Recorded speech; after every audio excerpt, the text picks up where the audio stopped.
We're looking at two close friends, the remainder theorem and the factor theorem. They work together, and you can see that I've already started the ball rolling by putting out a polynomial division there, that cubic divided by a linear, and you can see that's worked through there. That should be familiar based on what you've seen in previous videos. This one is a remainder of 25.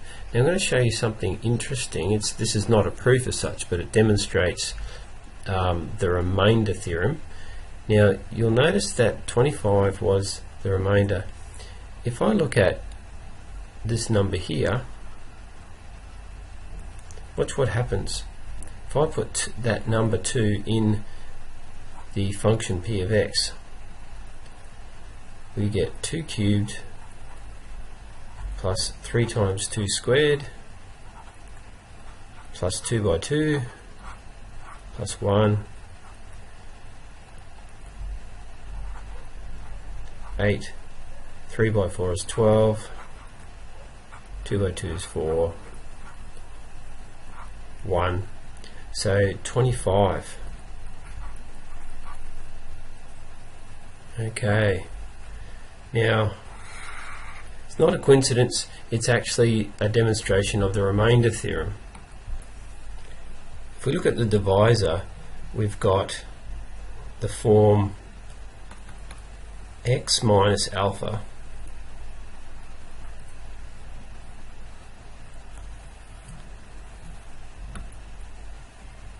but what if it didn't suit x minus alpha? Let's say we divided by 2x plus 1, for example. That's not in that form, so let's change this form to, let's say it is the form beta x plus alpha. So that'll take care of any linear divisors, and by the way, linear divisors is what we're working with the remainder remainder theorem and the factor theorem. It's linear divisors is our scope. So this video is not going to go into more difficult situations. So linear factors, linear divisors. If we can accept that this form suits this, because on the front we have a 1, and that's what b would be, and minus 2 is the same as plus negative 2, so alpha would be the same as negative 2. Let's have a look at that. So we've got a 2 going into here yields a 25.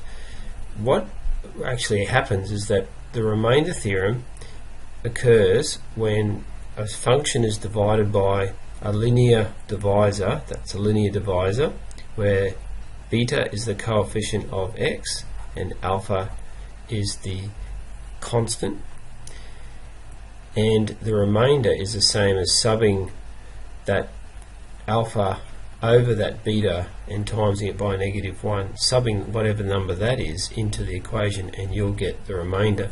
And if you look at that one above, we said that beta equals 1, alpha equals -2, and we subbed in the value of negative -2 over 1, which means we've subbed in 2, and that did yield the 25, which is the remainder.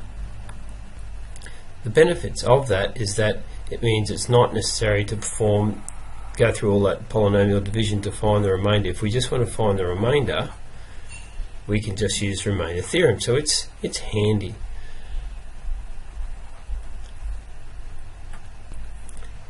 Let's now find the value of the remainder here for this one, and instead of doing the division, we can use the remainder theorem. So we've got 2x plus 1, so we've got beta equals 2, alpha equals 1.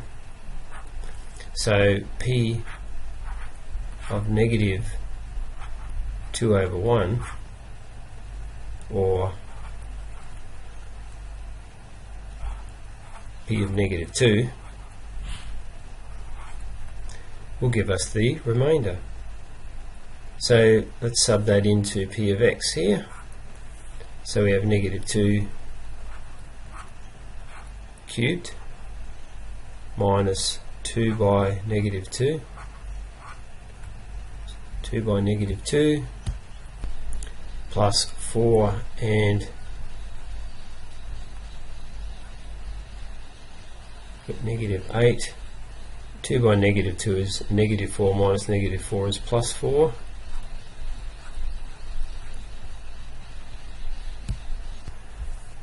Oh no, I've just realised I've made a mistake. Did you spot it?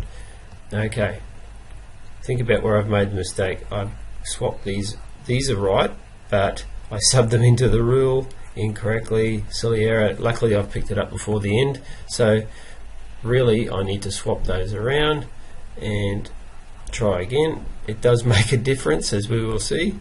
It's alpha, which is 1 over beta. I had it inverted, and that will mean that we've got negative a half in here. So all of those 2's are actually negative 1/2. Makes it a little bit messy, and it means that that next line needs to be fixed up. Okay, so all of the substituted negative 2's are actually negative 1/2. I hope you spotted that before you wrote it down, and let's try that again. So the first term will be negative 1/8, and then we've got 2 by negative a half, which is negative 1, so that's minus negative 1 is plus 1, plus 4, that's a bit better. And we've got 5 take away 1/8, which is 4 7/8, or 39 over 8 as an improper fraction. So that's the remainder without having to do the whole division.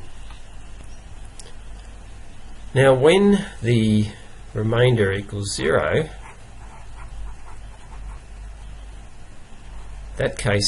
in that case we have a proper factor, a true factor. So when something is a factor, the remainder is 0.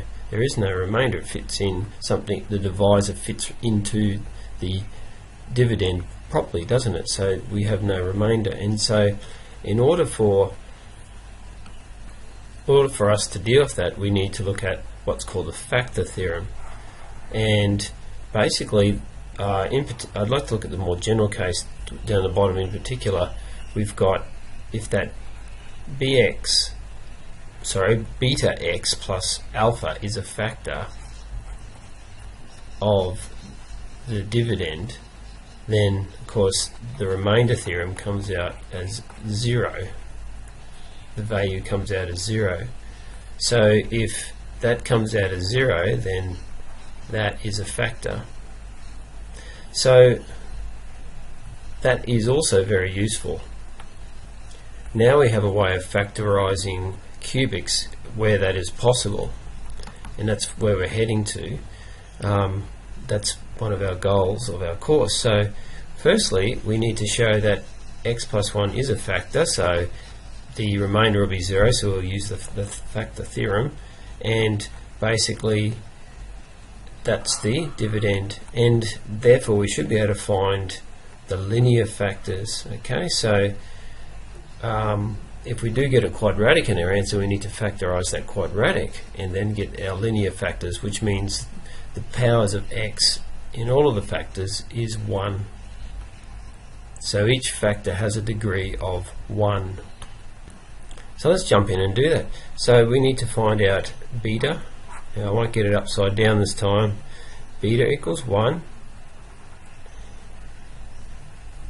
Alpha equals 1.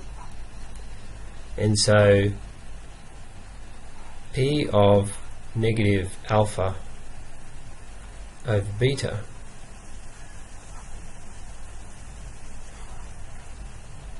equals P of 1. It's 1 on, sorry, P of negative 1 because it's negative of 1 on 1. And let's sub that in to our P of x.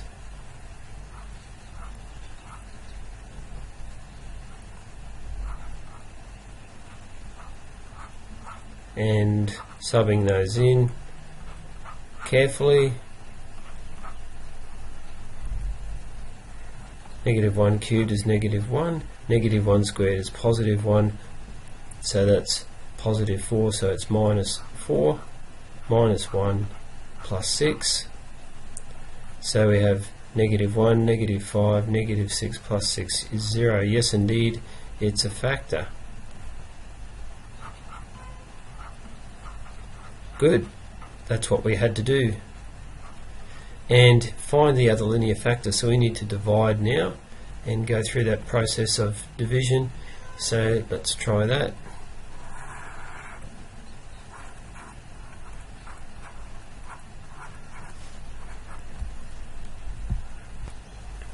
I've gone ahead and done that now.